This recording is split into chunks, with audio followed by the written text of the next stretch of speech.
बहुत सारे प्रश्न मेरे को स्क्रीन पर दिखाई दे रहे हैं। कुछ वो क्या क्या है आज, सूर्य ग्रहण, सूर्य ग्रहण चक्कर नहीं है, उलझने का चक्कर नहीं है इस मैटर में, सूर्य ग्रहण के मैटर पे। ये सिर्फ एक खगोलीय घटना मात्र है और जिनागम में उल्लेख है, लेकिन सूर्य ग्रहण के काल में खाना नहीं, पीना नहीं, ये नहीं करना, वो नहीं करना, इस तरह की कोई चर्चाएं शास्त्रों में नहीं है। कालाचार के प्रकरण में थोड़ी बहुत बात आई है और उसमें ये कहा है, सिद्धांत ग्रंथों का अध्ययन नहीं करने की बात कही है। उन सिद्धांत ग्रंथों में धवलादिक मूल ग्रंथों की बात है, षटखंडागम की बात है, कषाय पाहुड़ की बात है और उन्हीं के सार लेकर के बनाए हुए गोमठ सारादि ग्रंथों की बात है। तो उन ग्रंथों का अध्ययन आदि ना करो, कोई बात नहीं, हम तो मोक्ष मार्ग प्रकाशक पढ़ रहे हैं, इसमें कोई दिक्कत नहीं है। वैज्ञानिक लोग और आयुर्वेद की दृष्टि से, स्वास्थ्य आदि की दृष्टि से बात करते हैं, धर्म का कुछ उसमें लेना देना नहीं है। हिंदू परंपरा वाले ऐसा मानते हैं, हिंदू धर्म में ऐसा माना जाता है कि जो सूर्य होता है ना वो देवता है, सूर्य को देवता मानते हैं वो लोग। अब चूंकि वो लोग सूर्य को देवता मानते हैं और ये समझते हैं कि देवता के ऊपर संकट आ गया, तो जब हमारे देव के ऊपर संकट आ गया तो हम कैसे भोजन कर सकते हैं भाई, हम भी अन्न जल का त्याग कर, ये हिंदू परंपरा में माना जाता है ऐसा। हमारे यहाँ तो विमान है, वो तो सूर्य का विमान है, उसके नीचे से केतु का विमान निकलता है। तिलोय पर्णति त्रिलोक सारादि ग्रंथों में स्पष्ट रूप से उल्लेख है, माने सूर्य के विमान के नीचे केतु का विमान निकलता है।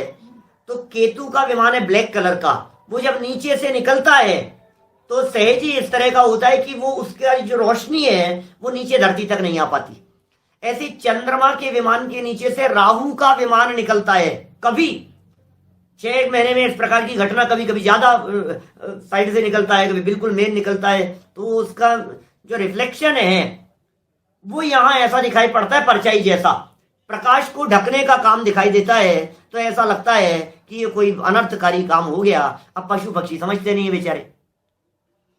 अब जैसे समझ लो आप, सूर्य के ऊपर अचानक कोई एकदम ऐसा आ गया, बादल अलग चीज है, और अचानक दिन के 12 बजे ऐसा हो गया कि बिल्कुल ढक गया सूर्य, तो पशु पक्षी चिड़िया कबूतर जानवर, क्या हो गया, ये क्या हो गया, अचानक क्या हो गया, कोई अनर्थ हो गया, तो वो जो घबराहट दिखाई देती है। अब ऐसे ही नहीं पढ़े लिखे ना समझ लोगों के चित्त में भी थोड़ी सी घबराहट होती हो तो कहते हैं भाई तो चित्त का भ्रम है, बाकी और कुछ लेना देना नहीं है, आप सब कोई बाधा नहीं है।